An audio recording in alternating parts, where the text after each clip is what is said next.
Yang kita perlukan dalam hidup ini bukan sekadar tempat tinggal atau a house, namun kasih dan penerimaan. Itulah a home. Sehingga benarlah kalimat dalam bahasa Inggris, yaitu a house is not a home. Walaupun dunia ini penuh dengan penolakan, di dalam Kristus kita mendapatkan kasih yang menerima, memulihkan, dan membentangkan masa depan. Kasih Kristus yang memungkinkan kita untuk menyongsong hari depan, bukan dengan kekhawatiran atau keputusasaan, namun dalam damai sejahtera dan dengan penuh pengharapan. Kasih Allah yang besar telah menghapus masa lalu yang kelam dan membentangkan masa depan yang baru dan penuh pengharapan. Bapak Ibu, saudara sekalian, selamat bertemu kembali di ibadah Gereja Kristen Perjanjian Baru, Fajar Pengharapan. Pertemuan-pertemuan doa telah kembali dilaksanakan. Oleh karenanya, jangan lupa untuk mengikuti pertemuan doa Oasis setiap hari Rabu pukul 10 pagi dan doa pagi setiap hari Sabtu pukul 5:30 pagi. Melalui pertemuan-pertemuan doa tersebut, rohani kita akan terus disegarkan. Di tahun ini, kita sedang membangun asrama bagi para mahasiswa STT Inti di dekat gedung gereja kita di Pasir Koja dan membangun bukit doa kita di Lembang.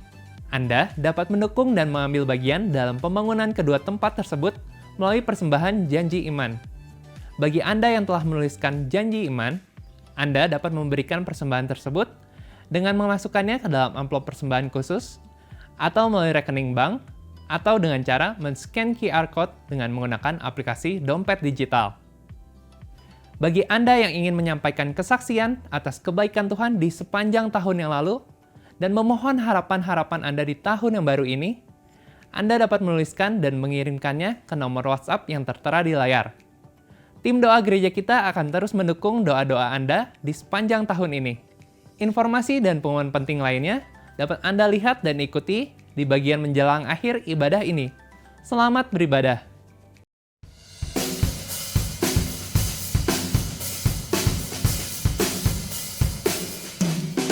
Mari jemaat Tuhan kita bangkit berdiri, sama-sama kita naikkan nyanyian kita bagi Tuhan.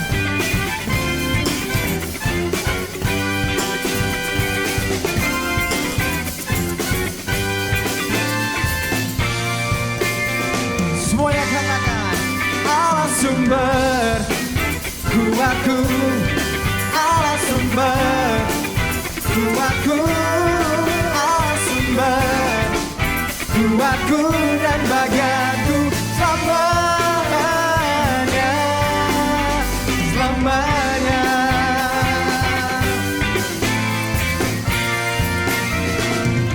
Kami katakan Tuhan, hanya Kau milikku di surga. Tiada yang ku ingini di bumi, hanya Kau. Tak kuandalkan kekuatanku, namun yang pasti Kau tetap selalu semua. Allah sumber kuatku, Allah sumber kuatku, Allah sumber kuatku dan bagianku selamanya, selamanya.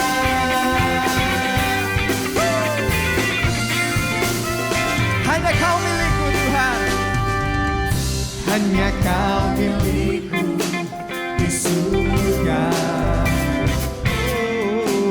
Tiada yang ku ingini di bumi, hanya Kau.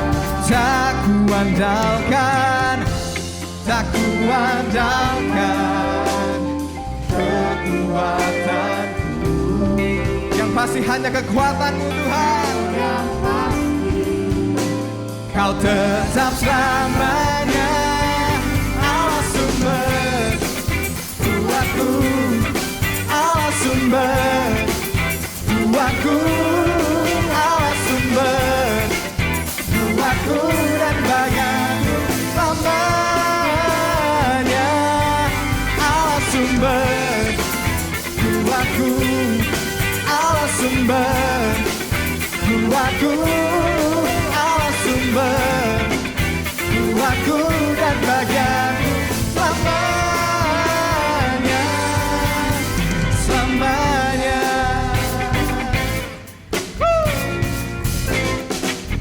Sama-sama kita tepuk tangan yang terbaik buat Tuhan.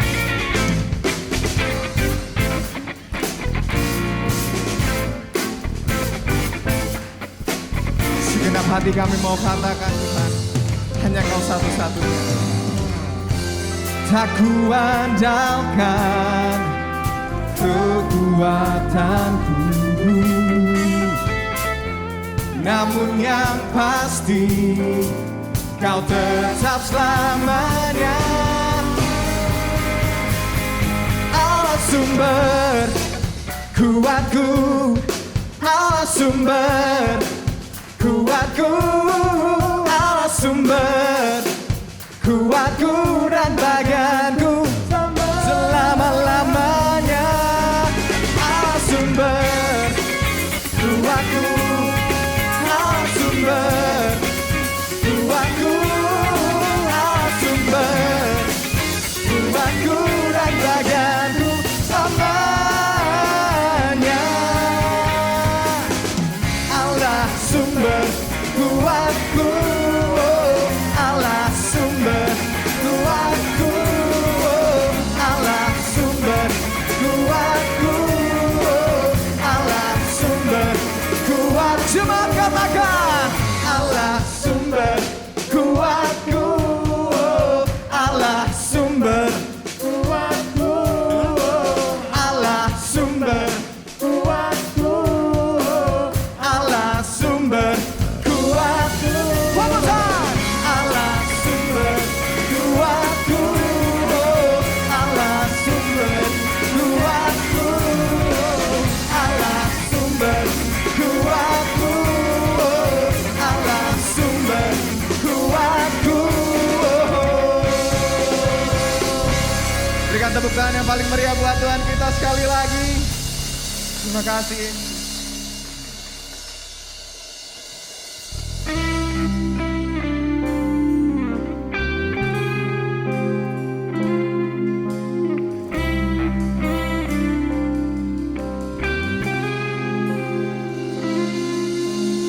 Belum pernah ada kasih di dunia sanggup menerima diriku apa adanya selain kasih-Mu, Yesus. Katakan sungguh tiada lagi, sungguh tiada lagi kasih seperti ini, sanggup mengubahkan hidupku menjadi baru selain kasih-Mu, Yesus. Kami katakan Tuhan, Kau ku kagumi dalam hati, kasih-Mu tiada duanya. Sampai kini ku akui kasih-Mu tiada duanya.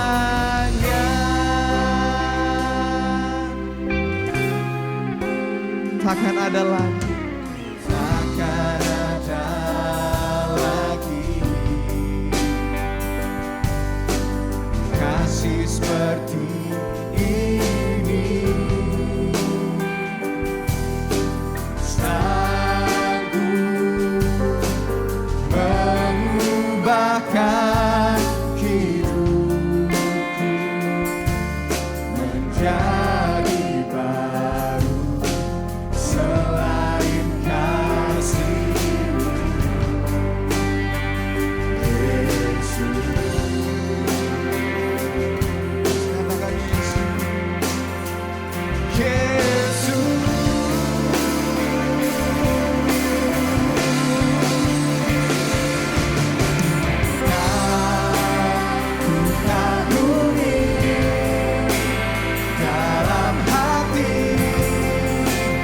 kasih-Mu tiada duanya. Sampai kini ku akui kasih-Mu tiada dua. Ku kagumi dalam hati kasih-Mu tiada duanya. Sampai kini ku akui kasih-Mu tiada duanya.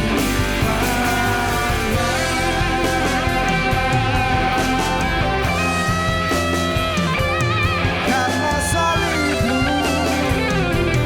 ku dikasihi-Mu, oh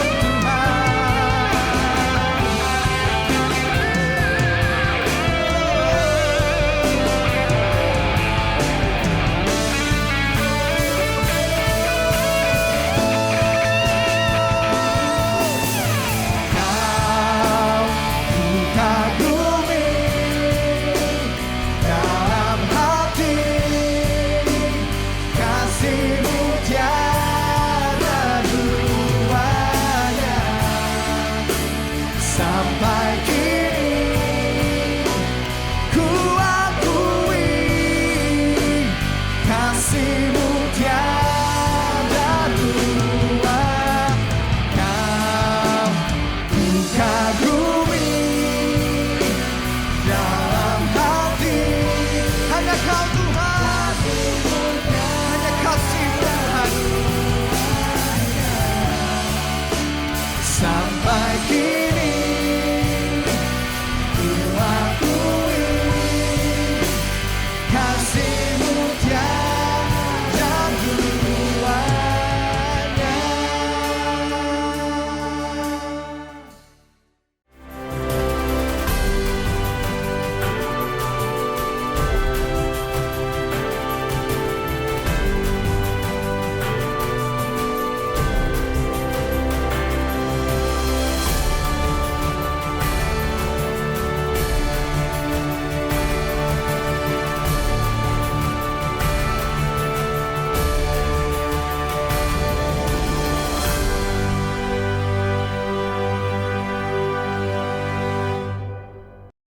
Tahukah saudara bahwa lebih dari 60% dari antara semua lagu yang digubah orang, liriknya adalah tentang cinta.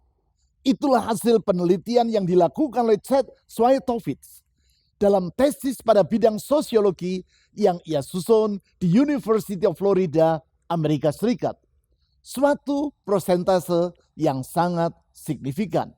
Bahkan Martin Chilton, redaktur kolom budaya pada Telegraph, sebuah surat kabar yang sangat terkenal di Inggris, dalam artikel yang ia tulis dengan judul Deconstructing the Love Song, berkata bahwa selama ini telah direkam lebih dari 100 juta lagu cinta. Di antara sekian banyak lagu tentang cinta tersebut, salah satunya adalah lagu yang berjudul Tie a Yellow Ribbon Round the Old Oak Tree, atau tambatkan seutas pita kuning pada si pohon oak tua itu. Lirik dari lagu yang sangat populer di awal tahun 1970-an ini bersumber dari cerita rakyat yang ditulis ulang oleh seorang wartawan yang bernama Pete Hamill dan dimuat di surat kabar New York Post dengan judul Going Home. Ketika selanjutnya tulisan tersebut dimuat lagi oleh majalah Reader's Digest, maka kisah tadi menjadi semakin viral sehingga kemudian diangkat menjadi lagu yang sangat populer tadi. Di dalam kisah tersebut diceritakan tentang seorang laki-laki muda yang bernama Vingo yang sedang melakukan perjalanan pulang dari New York ke rumahnya di kota Brunswick, Georgia, dengan menumpang sebuah bus. Perjalanan yang memakan waktu 2 hari. Sekelompok anak muda yang menumpang bus yang sama mengamati bahwa di sepanjang perjalanan Vingo duduk menyendiri dan tidak mau berbicara dengan para penumpang lainnya. Pada hari kedua, para muda-mudi ini berupaya untuk mengajak Vingo berbincang-bincang. Akhirnya, lambat laun Vingo mulai bersikap terbuka dan menceritakan latar belakang kehidupannya. Ia berkata bahwa dirinya baru saja bebas dari penjara sesudah menjalani hukuman selama 4 tahun. Vingo juga bercerita bahwa 6 bulan sesudah dirinya berada di dalam penjara, ia menulis surat kepada istrinya agar sang istri tidak usah lagi mengirim surat kepada dirinya. Kepada istrinya ia berkata bahwa jikalau istrinya meninggalkan dia, yaitu karena tidak tahan menunggu dirinya, maka Vingo akan memakluminya. Sejak saat itu, ia tidak lagi menerima surat dari istrinya. Seminggu yang lalu, yaitu sebelum masa hukumannya berakhir, Vingo menulis sepucuk surat kepada istrinya. Dalam surat itu ia menyampaikan kabar bahwa dirinya akan segera bebas dari penjara. Ia juga berkata, apabila istrinya masih bersedia menerima dirinya, maka ia meminta agar istrinya itu memberi tanda, yaitu dengan mengikat seutas pita kuning pada pohon ok, semacam pohon jati yang sudah tua dan yang berada di pinggir kota mereka. Lebih lanjut ia menulis, kalau semisalnya ia tidak melihat pita kuning terikat pada pohon tersebut, yang artinya sang istri tidak lagi bersedia menerima dirinya, maka ia dapat memahaminya. Dan apabila hal itu yang terjadi, maka ia tidak akan berhenti di kota Braunschweig dan tidak akan pulang menemui istrinya. Ketika bus yang mereka tumpangi mendekati kota Braunschweig, seluruh penumpang merasa tegang. Mereka memandang keluar untuk melihat apa yang terjadi dengan pohon ok tua tersebut. Sedangkan Vingo terus menunduk dan memandang ke bawah karena merasa takut dikecewakan. Akhirnya bus itu tiba di pinggir kota Braunschweig. Dan seluruh penumpang bus berdiri dan bersorak-sorai. Vingo terpana. Sebab ia melihat pada pohon ok yang tua tadi bukan hanya tertambat seutas pita, tetapi 100 utas pita yang berwarna kuning. Pohon itu berdiri bagaikan sebuah panji-panji yang berkibar dan yang menyambut kedatangan Vingo pulang ke rumahnya. Itulah kasih dari seorang istri yang bersedia menerima suaminya yang telah mendekam di dalam penjara selama bertahun-tahun. Itulah kasih dari seorang istri yang memulihkan masa depan dari suaminya. Itulah kasih dari seorang istri yang membentangkan hari esok yang baru bagi suaminya. Sesungguhnya kasih yang seperti itulah yang ada pada diri Allah terhadap umatnya. Di dalam kasihnya Tuhan bersedia memulihkan dan membaharui kehidupan umatnya. Bangsa Yehuda 2500 tahun yang lampau. Yaitu yang antara lain dicatat di dalam Esra pasal 1 ayat 1 sampai 6. Kasihnya yang membawa umatnya pulang ke negeri mereka berasal. Sebenarnya kasih yang seperti itu pula lah yang Allah selalu tunjukkan kepada kita, umatnya yang hidup di masa kini. Kasih yang membawa kita pulang. The love that bring us home. Kasih seperti itulah yang sangat kita perlukan dalam kehidupan kita. Karena kasih tersebut memungkinkan kita memandang hari esok bukan dalam keputusasaan, namun dengan penuh pengharapan. Untuk melihat semua itu, mari kita membaca ayat-ayat yang baru saya sebutkan tadi. Khususnya Esra pasal 1 ayat 3 sampai 6. Namun sebelumnya adalah baik bila saya menjelaskan secara singkat latar belakang dari ayat-ayat tersebut. Supaya saudara dapat memahami ayat-ayat itu dengan lebih mudah. Sebagaimana yang ditulis di ayat 1 dan yang telah kita bahas di minggu-minggu yang lalu. Saat peristiwa yang ditulis dalam Esra pasal 1 berlangsung, Umat Allah, yaitu bangsa Yehuda, sedang berada dalam pembuangan di Babel. Negeri mereka, yaitu Yehuda, telah ditaklukkan oleh kerajaan Babel.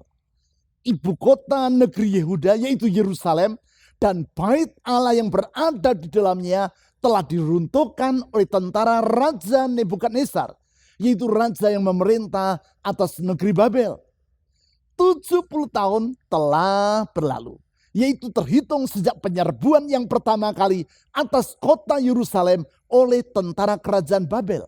Sekarang, Raja Nebukadnezar telah meninggal dunia dan kerajaan Babel telah runtuh serta digantikan oleh kerajaan Persia. Di tahun yang pertama dari pemerintahan Raja Persia yang bernama Kores, Tuhan menggerakkan hati Kores agar memulangkan bangsa Yehuda ke negeri tempat mereka berasal. Menaati perintah Tuhan tersebut, maka Raja Kores menyampaikan pengumuman ke seluruh wilayah kerajaannya. Pengumuman itu antara lain seperti yang ditulis di ayat 3-4 sebagai berikut. Esra pasal 1 ayat 3-4. Siapa di antara kamu termasuk umatnya, Allahnya menyertainya.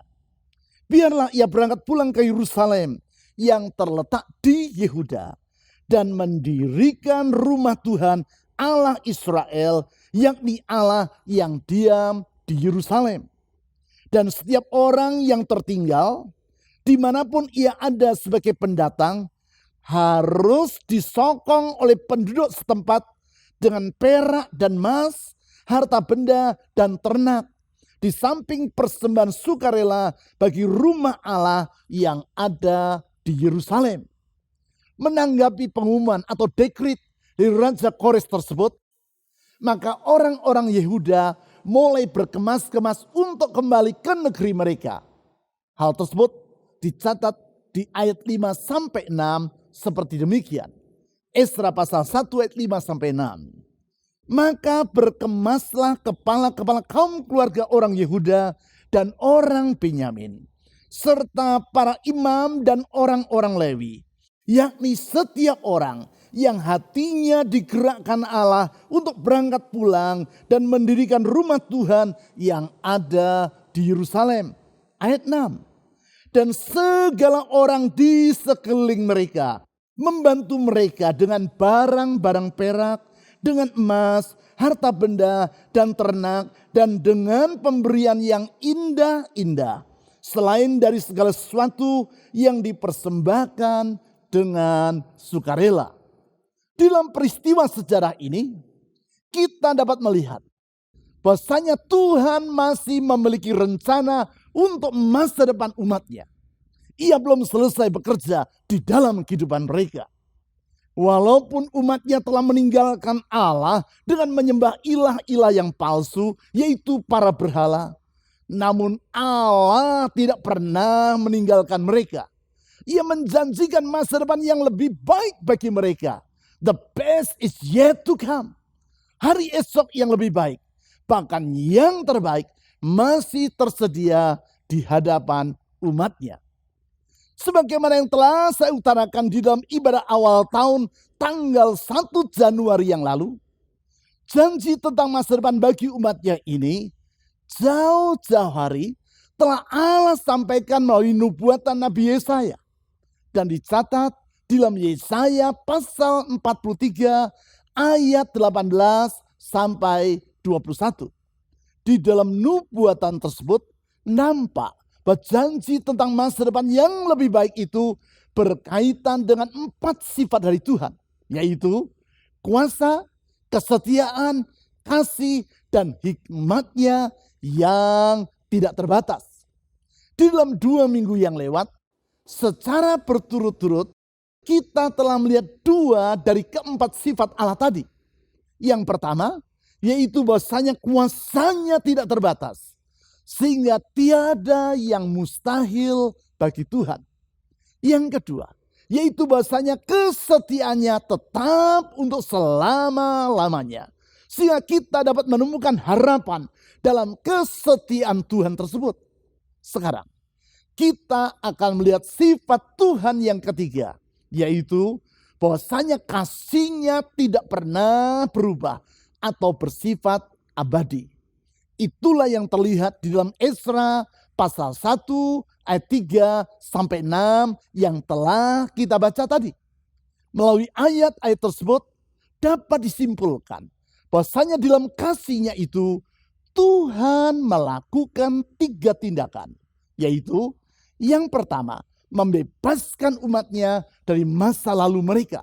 Saya ulangi, yang pertama, Tuhan di dalam kasih-Nya membebaskan umat-Nya dari masa lalu mereka. Sekelam apapun masa lalu itu, Allah di dalam kasih-Nya bersedia menghapusnya. Dan dengan demikian, Ia membebaskan umat-Nya dari masa lampau mereka.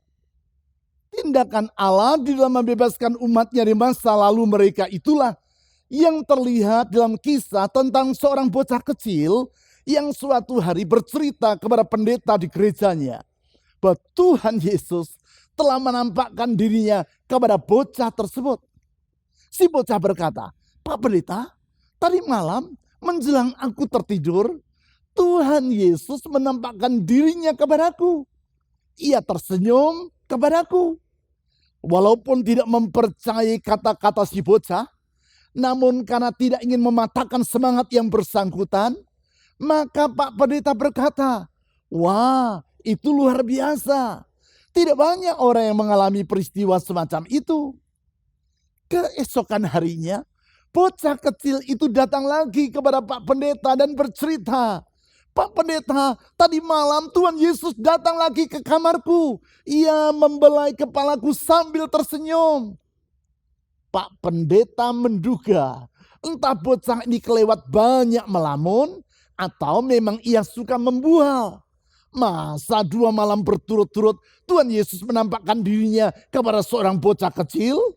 Sedangkan kepada Pak Pendeta yang sudah berpuluh-puluh tahun melayani Tuhan, belum pernah satu kali pun Tuhan Yesus menampakkan dirinya. Untuk memberi pelajaran kepada si bocah ini, agar lain kali ia tidak membual, maka Pak Pendeta berkata, "Nanti malam, kalau Tuhan Yesus kembali menampakkan dirinya kepadamu, tolong tanyakan kepada Tuhan Yesus, apa dosa yang telah Pak Pendeta lakukan di minggu yang lalu?" Di dalam hati Pak Pendeta berkata, "Beres, bocah ini tidak akan mengganggu saya lagi dengan bualannya." Keesokan harinya, betapa terkejutnya Pak Pendeta. Karena si bocah kecil itu datang lagi menemui dirinya dan berkata, Pak Pendeta, tadi malam Tuhan Yesus datang lagi ke kamar saya." Pak Pendeta bertanya, "Apakah kamu sudah bertanya kepada Tuhan Yesus tentang apakah dosa yang telah dilakukan Pak Pendeta di minggu yang lalu?" Bocah itu menjawab, "Sudah Pak Pendeta." Hati Pak Pendeta pun tercekat. Ia takut kalau dosanya jadi terbongkar. Karena itu dengan hati yang berdebar-debar, ia bertanya lagi, "Lalu apa jawab Tuhan Yesus?" Dengan polos, si bocah tersebut berkata, Tuhan Yesus menjawab, "Aku sudah melupakannya." Itulah yang Allah lakukan terhadap umat-Nya.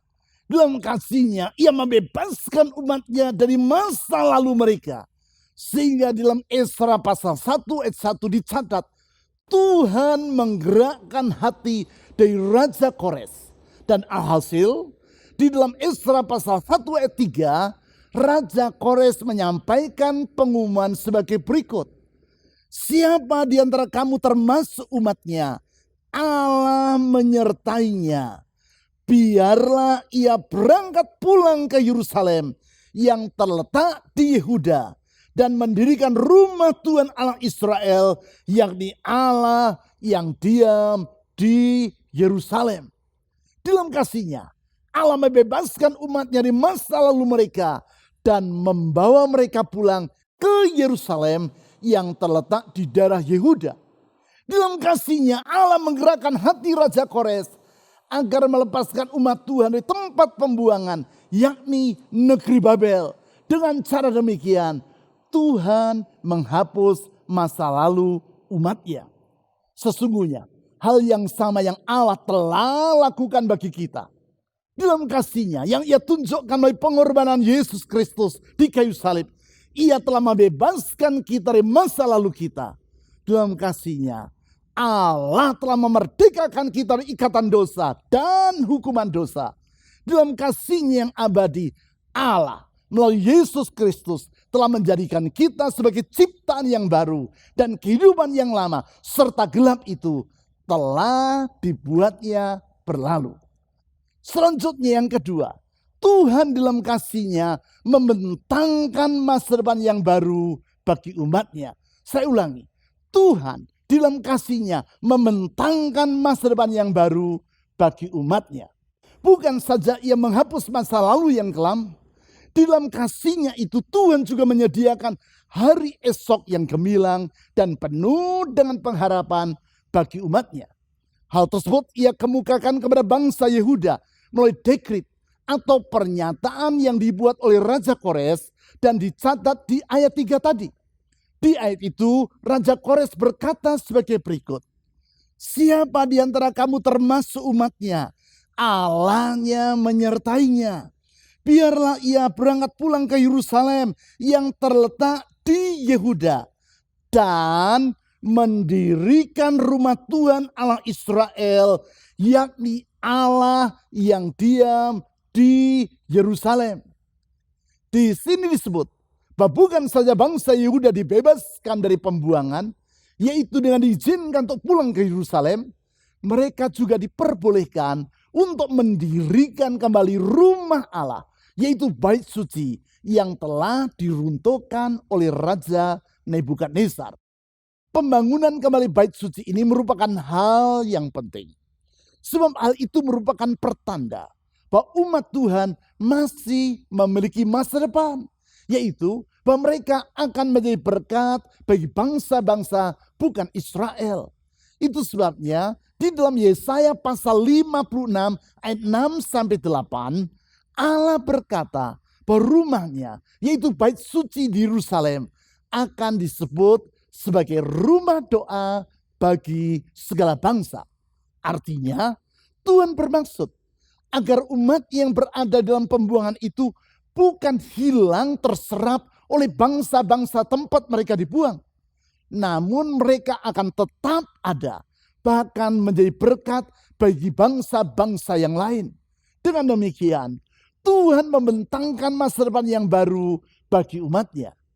Kesediaan Allah untuk membentangkan masa depan yang baru bagi umat-Nya ini mengingatkan saya kepada kisah kehidupan dari Ted Williams yang 12 tahun yang lampau pernah saya ceritakan dalam khotbah saya. Ted Williams adalah seorang mantan penyiar radio di kota Columbus, Ohio, Amerika Serikat, yang karena kecanduan minuman keras dan obat bius, maka hidupnya menjadi berantakan dan ia hidup sebagai gelandangan selama 14 tahun. Selama itu berulang kali ia dipenjarakan karena terlibat dalam pencurian, penipuan, dan berbagai macam kejahatan lainnya. Suatu hari, seorang wartawan lewat di perempatan jalan tempat Ted Williams sedang mengemis. Ketika lampu lalu lintas berubah menjadi warna merah, si wartawan menghentikan mobilnya dan mengajak Ted berbicara. Ia mendengar suara Ted Williams sangat empuk sebagaimana layaknya seorang penyiar radio. Beberapa minggu kemudian, ketika sang wartawan kehabisan bahan untuk ditulis, ia teringat kepada Ted. Ia kembali menemui Ted Williams, meminta Ted untuk berbicara dan merekam suaranya dengan kamera video. Selang sekian waktu kemudian, wartawan tersebut mengunggah video sepanjang 2 menit tentang kehidupan Ted Williams dan suara yang bersangkutan di media online yang ia kelola. Di luar dugaan, video tersebut menjadi viral dan dalam 2 hari saja tidak kurang dari 11 juta orang di dunia yang menyaksikannya. Kisah kehidupan dan suara Ted Williams yang sangat empuk itu membuat banyak orang merasa terharu. Segera berbagai bantuan dan tawaran pekerjaan pun berdatangan. Dalam waktu yang singkat, kehidupan Ted Williams mengalami perubahan. Ia diterima menjadi penyiar di sebuah stasiun televisi dan suaranya digunakan oleh perusahaan-perusahaan periklanan. Sekarang, 12 tahun telah berlalu sejak peristiwa itu terjadi. 12 tahun tersebut tidak dengan sendirinya berjalan secara mulus bagi kehidupan Ted. Namun yang pasti, kasih dan penerimaan dari banyak orang tadi bukan saja telah membebaskan dia dari masa lampaunya sebagai seorang gelandangan, tetapi juga membentangkan masa depan yang baru bagi yang bersangkutan. Hal yang sama yang Allah telah lakukan bagi umatnya, bangsa Yehuda. Hal seperti itu pula yang ia kerjakan dalam kehidupan kita. Dalam kasih-Nya, ia membebaskan kita dari masa lampau kita yang kelam dan membentangkan masa depan yang baru bagi hidup kita. Memang perjalanan hidup ini tidak mudah, tetapi kita yakin bahwa sesuai dengan janji yang tidak akan pernah diingkarinya, sesungguhnya Allah masih menyediakan hari esok yang lebih baik di hadapan kita. The best is yet to come. Sekarang yang ketiga, Tuhan dalam kasih-Nya menyertai umat-Nya di segala keadaan. Saya ulangi, Tuhan dalam kasih-Nya menyertai umat-Nya di segala keadaan. Memang, kasih bukanlah sekadar suatu perasaan belaka dan tak cukup hanya diutarakan dalam kata-kata. Kasih merupakan suatu sikap yang diungkapkan dengan tindakan-tindakan yang nyata dan yang bertanggung jawab. Sama seperti orang tua yang mengasihi anaknya. Kasih tersebut tidak hanya diungkapkan dalam kata-kata. Dalam kasih-Nya, sang orang tua dengan penuh tanggung jawab akan bertindak untuk memenuhi kebutuhan dari anaknya. Kebutuhan sandang dan pangan, kebutuhan rasa aman, kebutuhan rasa diterima, dan berbagai kebutuhan jasmani, jiwani, maupun rohani dari sang anak. Untuk itu, sang orang tua akan mendampingi anaknya dan mencukupkan semua yang ia perlukan. Patut kita sadari, apabila kita dapat hidup sampai pada hari ini, hal tersebut tidak bisa tidak. Karena ketika kita masih bayi, pernah ada pribadi yang dengan penuh kasih merawat dan mencukupkan kebutuhan kita. Sebab pada dasarnya, bayi adalah makhluk yang rentan dan yang tidak mampu bertahan hidup tanpa bantuan orang lain. Seorang bayi yang baru lahir sama sekali tidak akan mampu hidup secara mandiri, mencari makan sendiri, merawat tubuhnya sendiri, dan bertumbuh dewasa tanpa pertolongan orang lain. Berarti hanya karena ada orang yang dengan penuh kasih merawat kita ketika kita masih bayi, barulah kita dapat hidup seperti hari ini. Penyertaan dan pemeliharaan yang bersangkutan merupakan wujud dari kasih-Nya kepada kita. Penyertaan dan pemeliharaan seperti itulah yang Tuhan telah lakukan kepada umat-Nya bangsa Yehuda. Untuk itu ia menggerakkan hati Raja Kores agar memerintahkan penduduk negeri Babel menyokong kehidupan bangsa Yehuda yang akan berangkat pulang ke negeri tempat mereka berasal, yaitu seperti yang dicatat di ayat 4. Sebagai akibat, sementara orang-orang Yehuda bersiap-siap untuk berangkat pulang ke negeri mereka, maka di ayat 6 ditulis sebagai berikut. Dan segala orang di sekeliling mereka membantu mereka dengan barang-barang perak, dengan emas, harta benda, dan ternak, dan dengan pemberian yang indah-indah, selain dari segala sesuatu yang dipersembahkan dengan sukarela. Semua pemberian dari penduduk Babel kepada bangsa Yehuda ini merupakan wujud dari penyertaan dan pemeliharaan Tuhan kepada umat-Nya. Sehingga dengan demikian, umat Tuhan tersebut meninggalkan negeri Babel dengan bekal yang cukup untuk membangun kembali bait Allah yang ada di kota Yerusalem. Memang, bila Allah yang menyertai, maka Dia pula yang dengan bertanggung jawab dan dengan penuh kasih akan memelihara umat-Nya. Bukankah hal yang sama yang Tuhan akan lakukan dalam kehidupan kita di sepanjang tahun yang baru ini? Dalam kasih-Nya, Ia akan menyertai kita, mencukupkan kebutuhan kita, dan memelihara hidup kita hari lepas hari. Kalau itu yang Tuhan kerjakan, perlukah kita merasa khawatir akan hidup kita? Bukankah Tuhan Yesus sendiri yang berkata dalam Matius pasal 6 ayat 25 sampai 34, yaitu agar kita jangan hidup dalam kekhawatiran. Sebab bila burung pipit di langit Tuhan pelihara, dan bunga bakung di ladang Tuhan dandani, terlebih lagi diri kita, yaitu umat-Nya, tidak akan pernah diabaikannya. Kasih yang membawa kita kembali kepadanya itulah yang telah Allah tunjukkan kepada kita melalui Yesus Kristus Tuhan kita. Dalam kasih-Nya, Ia telah mengorbankan dirinya sampai mati di kayu salib. Dengan cara demikian, Ia menghapus masa lampau kita yang kelam, membentangkan masa depan yang baru dan yang penuh dengan pengharapan bagi diri kita, para pengikut-Nya. Bukan itu saja, Tuhan Yesus juga berjanji bahwa Ia akan menyertai kita di segala keadaan. Di dalam penyertaannya itu, Ia mencukupkan semua yang kita perlukan dalam kehidupan kita, baik untuk masa kini maupun untuk masa yang akan datang. Sesungguhnya kasih-Nya bahwa kita pulang kepadanya. His love bring us home. Yang kita perlukan untuk menanggapi kasih Tuhan ini adalah menyambutnya dengan iman.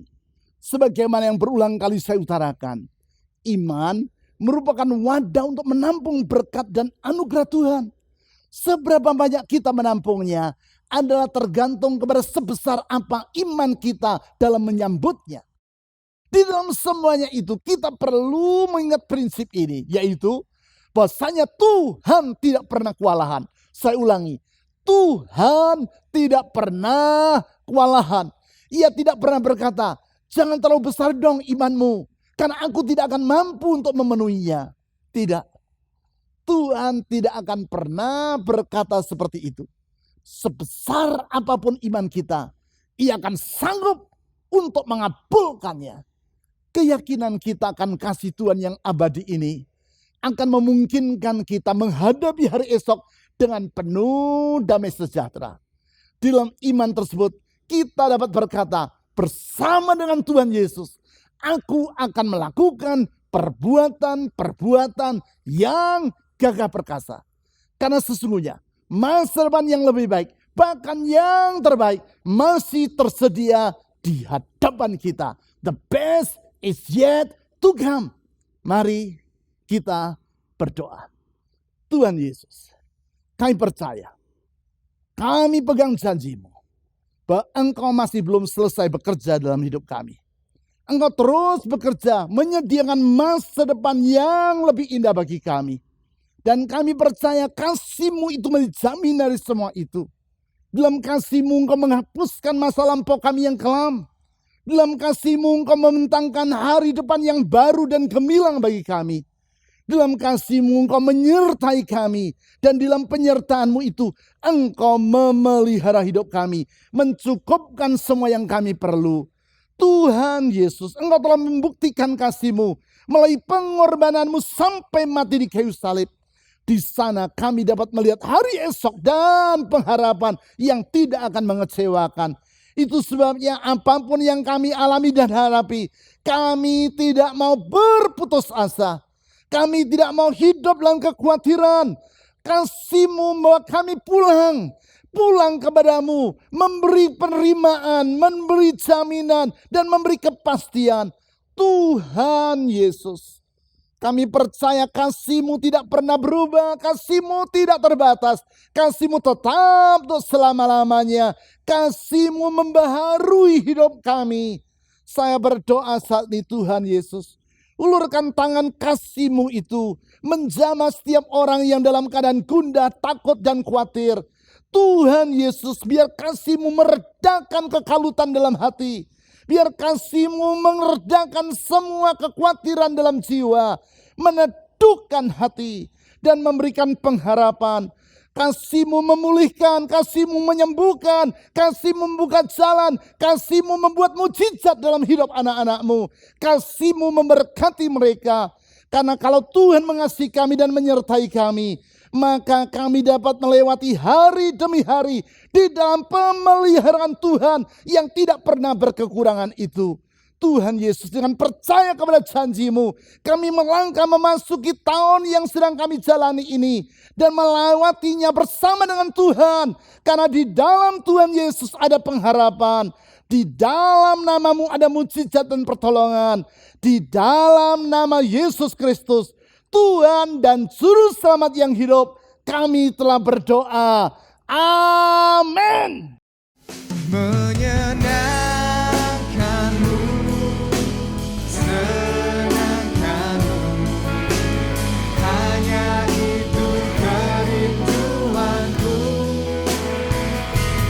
Menyenangkanmu, senangkan hatimu, hanya itu kerinduanku. Menyenangkanmu, senangkanmu, hanya itu kerinduanku. Menyenangkanmu, senangkan hatimu, hanya itu kerinduanku.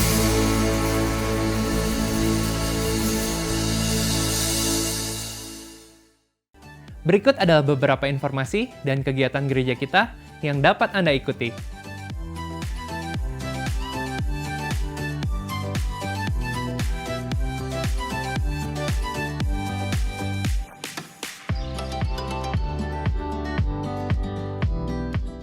Persembahan dan persepuluhan sebagai ungkapan kasih dan syukur kita kepada Tuhan dapat Anda berikan dengan memasukkannya ke dalam kotak persembahan atau melalui rekening bank atau dengan cara men-scan QR Code dengan menggunakan aplikasi dompet digital.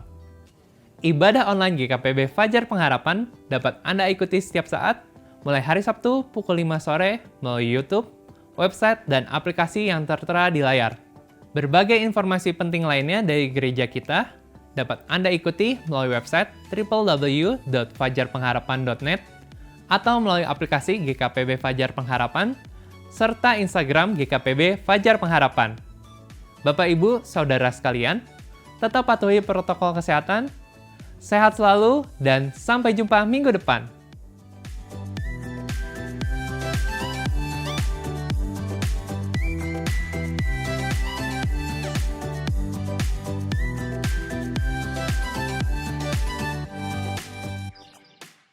Mari kita berdoa mengakhiri ibadah kita pada saat ini. Tuhan, kami bersyukur buat firman-Mu yang telah memberikan terang bagi hidup kami. Buat firman-Mu yang menegur kami.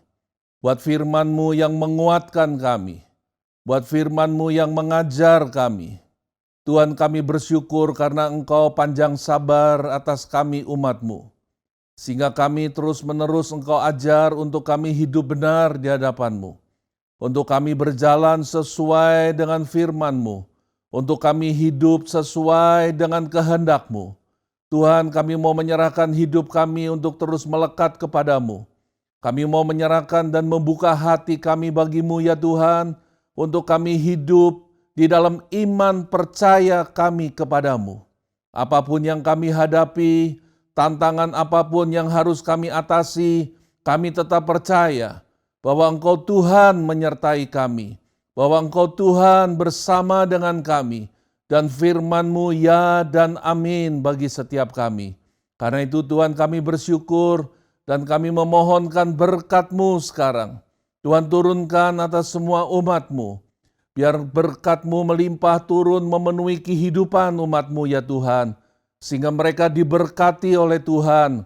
Di dalam apapun juga yang mereka kerjakan, Tuhan menyertai, Tuhan memberkati. Terima kasih ya Bapa. Di dalam nama Tuhan Yesus Kristus, kami berdoa. Amin.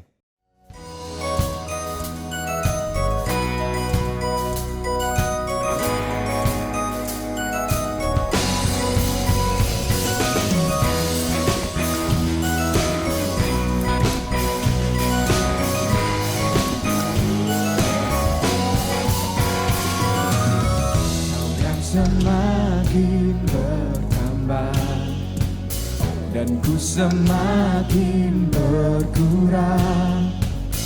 Kau yang semakin dipandang, dan ku berdiri di balik salibmu.